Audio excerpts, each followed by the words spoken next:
Você pode fazer se acreditar que pode. Você está no início de um curso de filosofia que, pela primeira vez na história do mundo, foi organizado a partir de fatores conhecidos que já foram usados e sempre deverão ser usados por pessoas bem-sucedidas. Deve-se ter em mente, da primeira lição à última, que o valor da filosofia reside inteiramente nos estímulos de pensamento que produzirá na mente do aluno e não apenas nas lições em si. Em outras palavras, este curso pretende ser um estimulante mental que fará o aluno organizar e direcionar as forças de sua mente para um objetivo definido, aproveitando assim o poder estupendo que a maioria das pessoas desperdiça em pensamentos espasmódicos e sem objetivo. Unicidade de objetivo é essencial para o sucesso, não importa qual seja a ideia de sucesso que se tenha. No entanto, unicidade de objetivo é uma qualidade que, em geral, requer pensamento sobre muitos assuntos afins. O autor fez uma longa viagem para observar Jack Dempsey treinar para uma luta. Observou que ele não dependia inteiramente de uma só forma de exercício, mas recorria a muitas formas. O saco de pancadas ajudava a desenvolver um conjunto de músculos e também treinava a rapidez dos olhos.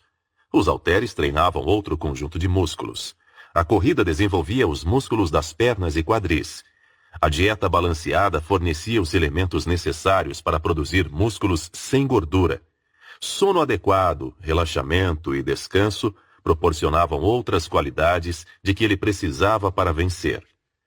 O aluno deste curso está, ou deve estar, empenhado em treinar para o sucesso na batalha da vida. Para vencer, existem muitos fatores aos quais se deve prestar atenção. Uma mente bem organizada, alerta e energética é produzida por vários estímulos, todos claramente descritos nestas lições.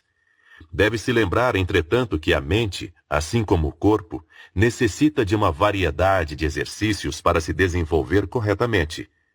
Para adestrar os cavalos em certas marchas, os treinadores fazem com que saltem obstáculos, o que leva ao desenvolvimento dos passos desejados graças ao hábito e à repetição. A mente humana deve ser treinada de forma semelhante, estimulada por uma variedade de pensamentos inspiradores. Antes de ir muito adiante nessa filosofia, você observará que a leitura das lições vai acarretar um fluxo de pensamentos sobre uma ampla gama de assuntos. Por esse motivo, o aluno deve ler o curso com um bloco e um lápis à mão e seguir a prática de anotar esses pensamentos ou ideias tão logo venham à mente. Seguindo essa sugestão, o aluno terá um conjunto de ideias suficiente para transformar todo o seu plano de vida quando tiver lido este curso 2 ou 3 vezes.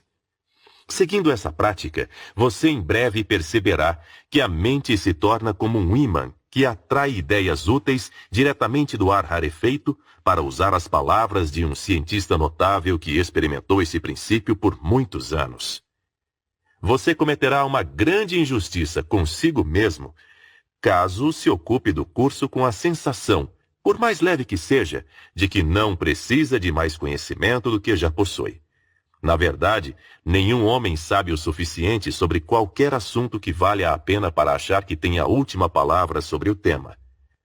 Na longa e difícil tarefa de tentar acabar com um pouco de minha própria ignorância e abrir espaço para algumas verdades úteis da vida, com frequência vi em imaginação o grande marcador no portal de acesso à vida escrever "pobre tolo" na testa daqueles que acreditam ser inteligentes e "pobre pecador" na testa dos que acreditam ser santos. O que, traduzindo para a linguagem do dia a dia, significa que nenhum de nós sabe muita coisa e, pela natureza do nosso ser, nunca conseguimos saber tanto quanto necessitamos a fim de viver de modo saudável e aproveitar enquanto estamos vivos. A humildade é precursora do sucesso. Até nos tornarmos humildes em nosso coração, não estamos aptos a lucrar o bastante com as experiências e pensamentos de outros. Soa como uma pregação sobre moralidade? Bem, e daí se soa? Até pregações, áridas e desprovidas de interesse, como geralmente são, podem ser benéficas se servirem para refletir a sombra de nosso verdadeiro eu, de modo que possamos ter uma ideia aproximada de nossa superficialidade e pequenez. O sucesso na vida recai em grande parte sobre nossos homens sábios. O melhor lugar para estudar o bicho-homem é em sua própria mente, fazendo um inventário tão preciso quanto possível de si mesmo. Quando você se conhecer minuciosamente, se algum dia se conhecer, também saberá muito sobre os outros homens. Para conhecer os outros, não como parecem ser, mas como são de verdade, estude as seguintes características. 1. A postura do corpo e o jeito de andar. 2. A entonação da voz, a qualidade, tom, volume.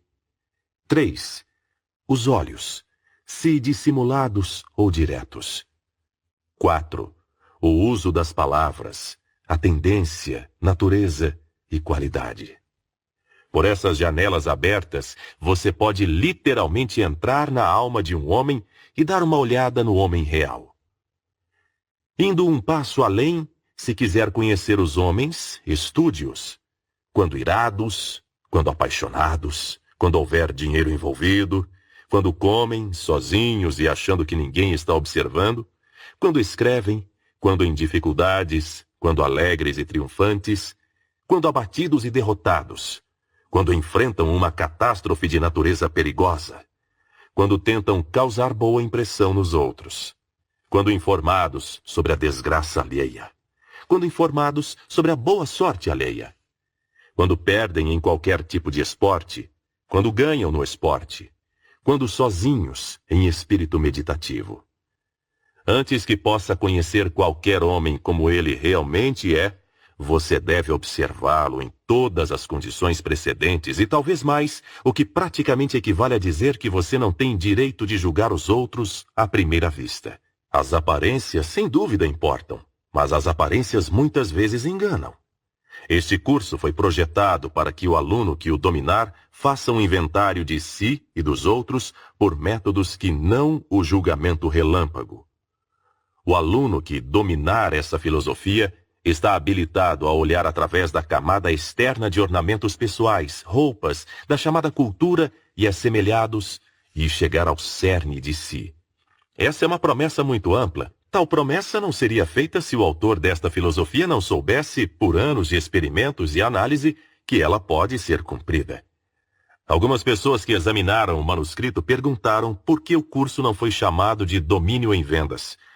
A resposta é que a palavra vendas está comumente associada à comercialização de bens ou serviços, o que, portanto, diminuiria e limitaria a real natureza do curso. É verdade que se trata de um curso de domínio em vendas, oferecendo uma visão mais profunda que a média do significado do termo vendas. Essa filosofia pretende capacitar aqueles que a dominarem a negociar com sucesso na vida com a mínima quantidade de resistência e atrito.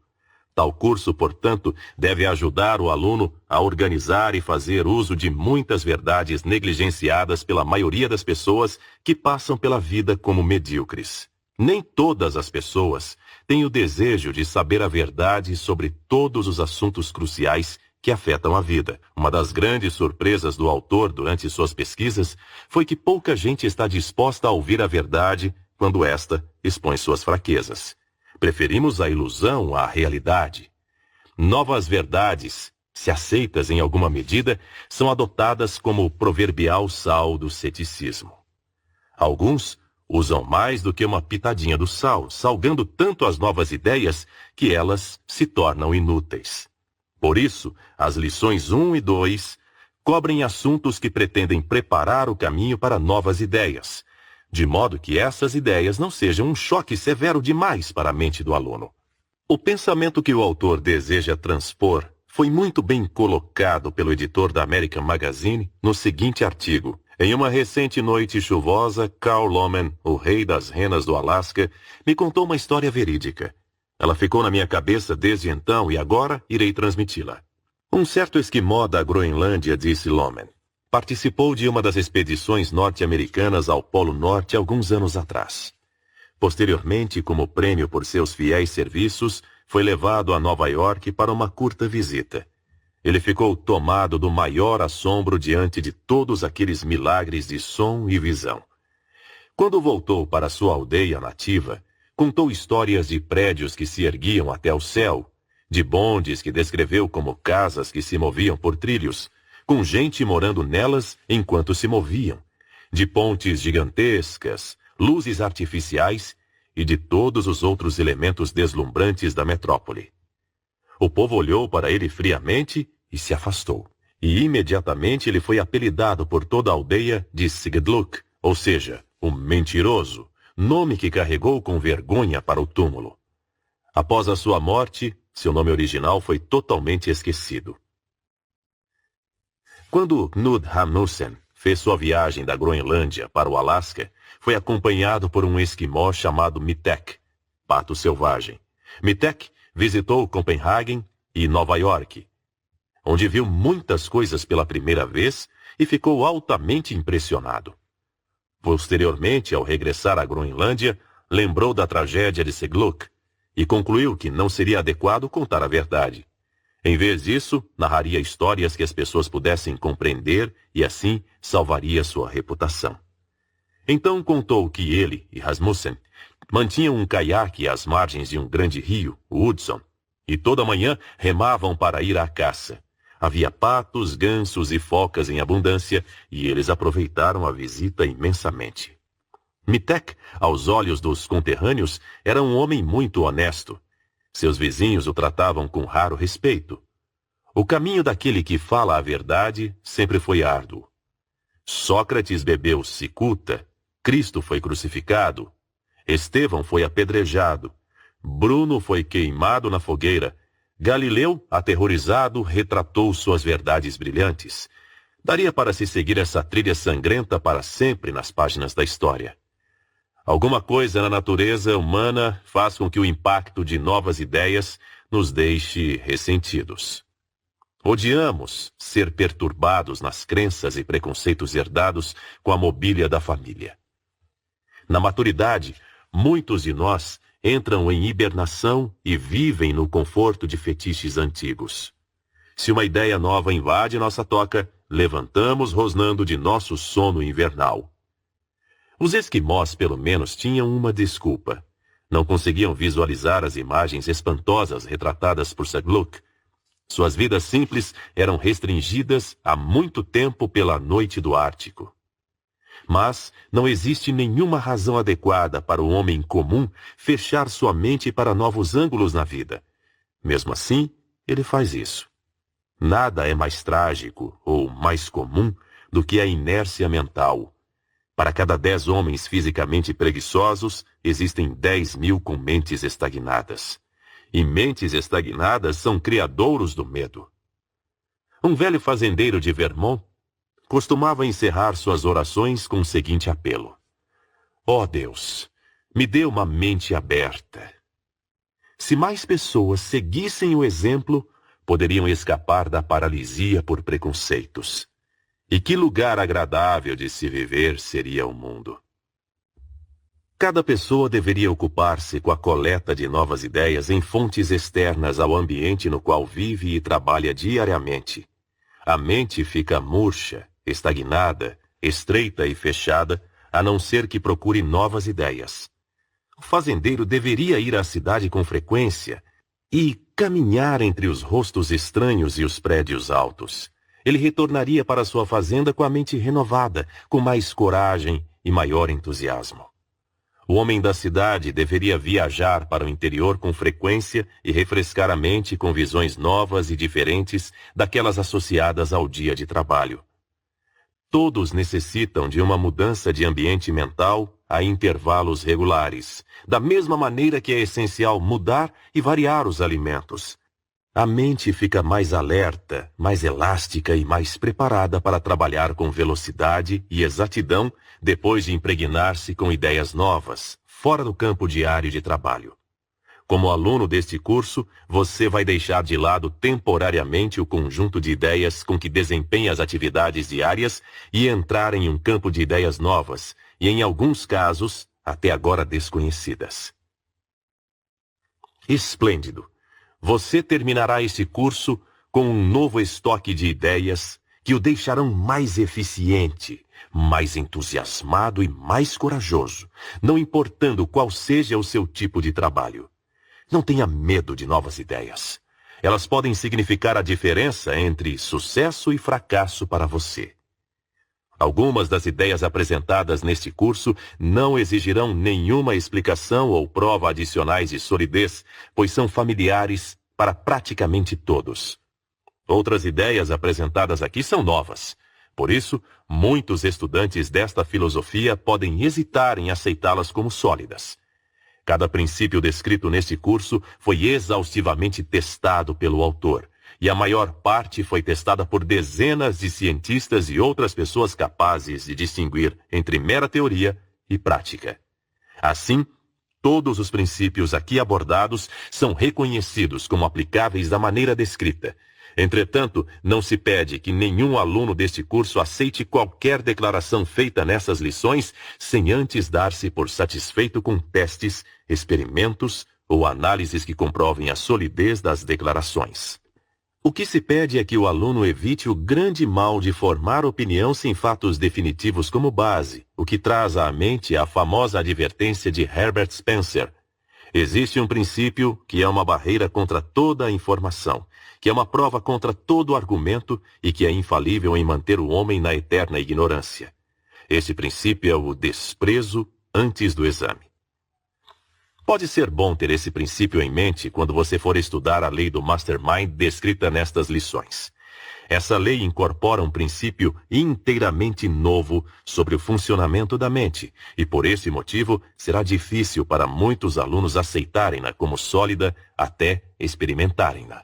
Entretanto, ao considerar o fato de que o Mastermind é a base real da maioria das realizações daqueles que são considerados gênios, a lei assume um aspecto que exige mais do que um julgamento relâmpago. Muitos cientistas que deram suas opiniões sobre o assunto ao autor acreditavam que o Mastermind fosse a base de praticamente todas as realizações mais importantes que resultam de um esforço em grupo ou cooperativo.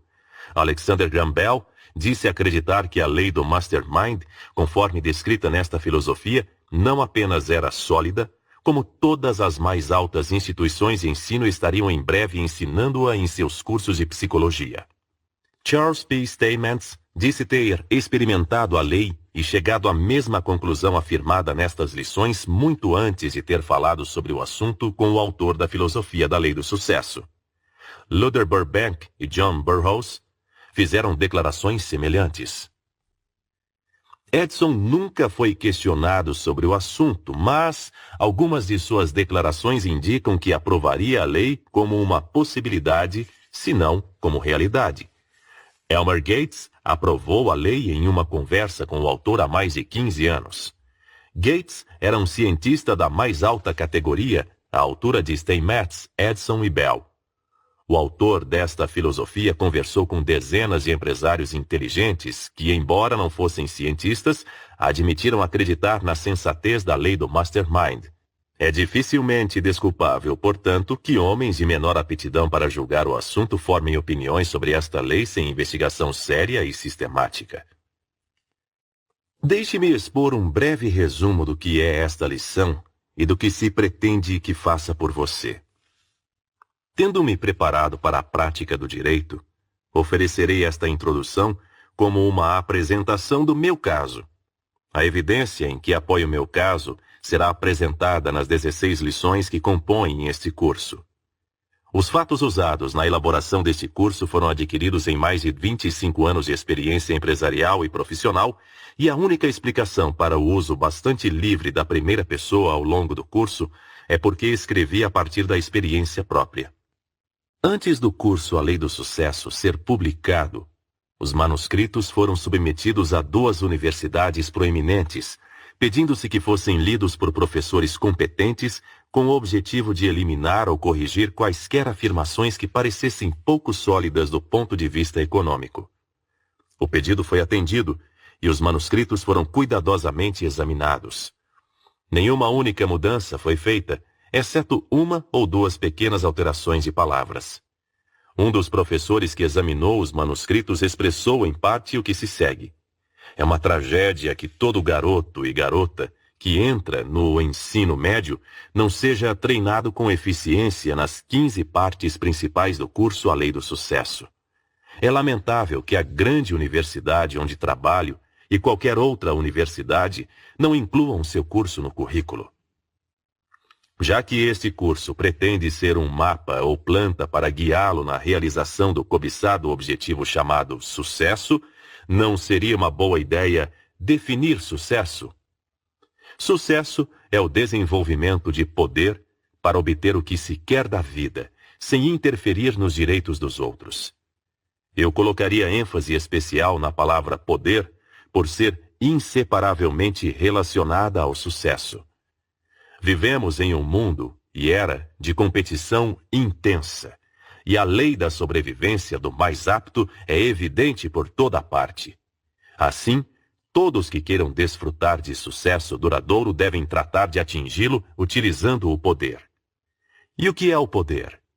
Poder é energia ou esforço organizado. Este curso tem o adequado nome de A Lei do Sucesso porque ensina como organizar fatos, conhecimento e as faculdades mentais em uma unidade de poder. Esse curso traz uma promessa definida, ou seja, mediante seu domínio e aplicação, você pode ter tudo o que quiser com a seguinte ressalva: dentro do razoável.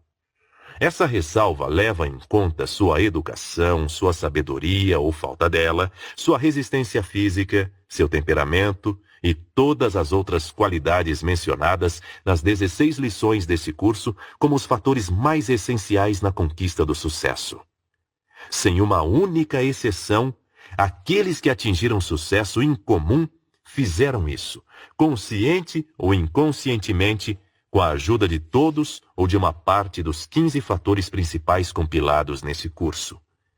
Se duvida desta afirmação, domine as 16 lições para poder analisar com razoável precisão homens como Carnegie, Rockefeller, Hill, Harriman, Ford e outros do tipo que acumularam grandes fortunas materiais e verá que eles entenderam e aplicaram o princípio de esforço organizado que transpassa todo este curso como um cordão de ouro de evidência incontestável. Entrevistei Andrew Carnegie há quase 20 anos com o objetivo de escrever uma história sobre ele. Durante a entrevista, perguntei a que atribuía seu sucesso. Com um pequeno brilho jovial nos olhos, ele disse: "Rapaz, antes que eu responda a sua pergunta, pode, por favor, definir o termo sucesso?" Depois de esperar até perceber que fiquei um pouco embaraçado com a pergunta, ele continuou: "Por sucesso, você se refere a meu dinheiro, não é?" Respondi que dinheiro era o termo pelo qual a maioria das pessoas media o sucesso, e então ele disse: bem, se você deseja saber como conseguir meu dinheiro, se é isto que você chama de sucesso, responderei dizendo que temos um mastermind aqui em nosso negócio. E essa mente é composta por mais de uma dezena de homens que constituem minha equipe pessoal de superintendentes, gerentes, contadores, químicos e outros profissionais necessários. Nenhuma pessoa desse grupo é o mastermind de que falo, mas a soma total das mentes do grupo, coordenadas, organizadas e direcionadas a um fim definido em um espírito de cooperação harmoniosa, é o poder que trouxe meu dinheiro. Não existem duas mentes exatamente iguais no grupo, mas cada homem no grupo faz o que é esperado que faça. E faz melhor que qualquer outra pessoa no mundo poderia fazer. Naquele instante, a semente deste curso foi semeada em minha mente, mas só criou raiz e germinou depois de um tempo. A entrevista marcou o início dos anos de pesquisa que, enfim, levaram à descoberta do princípio de psicologia descrito na lição 1 como Mastermind. Ouvi tudo que Andrew Carnegie falou, mas foi preciso o conhecimento adquirido em muitos anos de contato com o mundo dos negócios para assimilar o que ele disse e compreender claramente o princípio subjacente, que nada mais é que o princípio do esforço organizado que embasa o curso A Lei do Sucesso. O grupo de homens de Andrew Carnegie constituía um mastermind, e essa mente era tão bem organizada, tão bem coordenada, tão poderosa, que poderia acumular milhões de dólares em praticamente qualquer atividade de natureza comercial ou industrial. O ramo siderúrgico em que estava engajada não passava de acaso quanto à acumulação da riqueza de Andrew Carnegie. A mesma riqueza poderia ter sido acumulada se o mastermind fosse direcionado para o setor de carvão, bancário ou supermercadista, porque por trás da mente havia poder. Aquele tipo de poder que você poderá ter quando houver organizado as faculdades de sua mente e se aliado com outras mentes bem organizadas para a realização de um objetivo principal definido de vida. Uma cuidadosa verificação junto a vários ex-sócios de Andrew Carnegie, realizada após o início desse curso, provou conclusivamente não só a existência da lei chamada de Mastermind, como que essa lei foi a fonte principal do sucesso de Carnegie. Talvez nenhum associado de Andrew Carnegie o conhecesse melhor que o Charles Michael Schwab. Nas palavras a seguir, Schwab descreveu fielmente o algo sutil da personalidade de Carnegie que lhe permitiu alçar-se a alturas estupendas. Nunca conheci um homem com tamanha imaginação, inteligência vivaz e compreensão instintiva. Dava para sentir que ele sondava seus pensamentos e fazia um balanço de tudo que você já tinha feito ou poderia fazer. Parecia captar a sua próxima palavra antes que você falasse. O jogo mental dele era ofuscante, e o hábito de observação cuidadosa proporcionou um estoque de conhecimento sobre muitos assuntos. Mas a qualidade marcante de tão rico patrimônio era o poder de inspirar outros homens. Ele irradiava confiança. Você poderia ter dúvidas sobre alguma coisa e discutir o assunto com Carnegie. Em um segundo, ele faria você ver que estava certo e acreditar absolutamente naquilo, ou poderia resolver suas dúvidas apontando as fraquezas. Essa qualidade de atrair e estimular os outros provinha da sua própria força. Os resultados de sua liderança foram notáveis. Nunca antes na história da indústria, imagino eu, existia um homem que, sem entender os detalhes operacionais de seu negócio, sem nenhuma pretensão de conhecimento técnico em siderurgia ou engenharia, foi capaz de construir tamanho empreendimento. A capacidade de Carnegie de inspirar os homens repousava em algo mais profundo do que qualquer faculdade de julgamento. Na última frase, Schwab transmitiu um pensamento que corrobora a teoria do Mastermind, a que o autor desse curso atribuiu a fonte principal do poder de Carnegie. Schwab também confirmou a declaração de que Carnegie poderia ter o mesmo sucesso que teve no setor siderúrgico em qualquer negócio. É óbvio que seu sucesso deveu-se ao entendimento de sua mente e das mentes de outros homens e não ao mero conhecimento de siderurgia. Esse pensamento é um grande consolo para aqueles que ainda não alcançaram sucesso marcante, pois mostra que o sucesso é apenas uma questão de aplicar leis e princípios à disposição de todos, e não esqueçamos que essas leis são plenamente descritas nas 16 lições desse curso. Carnegie aprendeu como aplicar a lei do Mastermind. Isso permitiu organizar as faculdades de sua mente e das mentes de outros homens e coordenar o conjunto por trás de um objetivo principal definido. Todo estrategista, seja nos negócios, na guerra, na indústria ou outros setores, entende o valor do esforço organizado e coordenado. Todo estrategista militar entende o valor de semear divergência nas fileiras das forças adversárias, pois isso rompe o poder de coordenação.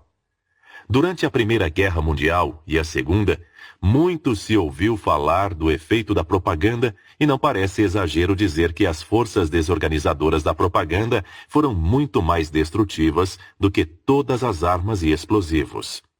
Um dos momentos mais decisivos da Primeira Guerra Mundial ocorreu quando os exércitos aliados foram colocados sob o comando do marechal francês Ferdinand Foch. Muitos militares, bem informados, afirmaram que esse movimento significou a desgraça para os exércitos adversários. Qualquer ponte de ferrovia moderna é um exemplo excelente do valor do esforço organizado, pois demonstra de forma bastante simples e clara como milhares de toneladas de peso podem ser suportadas por uma pequena quantidade de barras e vigas de aço arranjadas de tal modo que o peso se espalha por todo o conjunto. Houve uma vez um homem que tinha 7 filhos que viviam brigando entre si. Um dia, o pai reuniu todos os filhos e comunicou que desejava demonstrar o que a falta de esforço cooperativo deles significava. O homem havia preparado um feixe de 7 varas cuidadosamente amarrado. Ele pediu a cada um dos filhos que pegasse o feixe e o quebrasse. Todos tentaram, mas em vão. A seguir, ele cortou os cordões, entregou uma vara a cada filho e pediu que a quebrasse no joelho. Depois que todas as varetas foram quebradas com facilidade, ele disse: "Quando trabalham juntos em espírito de harmonia, vocês se assemelham ao feixe de varas, e ninguém pode derrotá-los. Mas, quando brigam entre si, qualquer pessoa pode derrotá-los, um por um." Existe uma lição válida na história do homem e dos 7 filhos brigões que pode ser aplicada às pessoas de uma comunidade, aos empregadores e empregados de um determinado local de trabalho, ou ao estado e nação em que vivemos.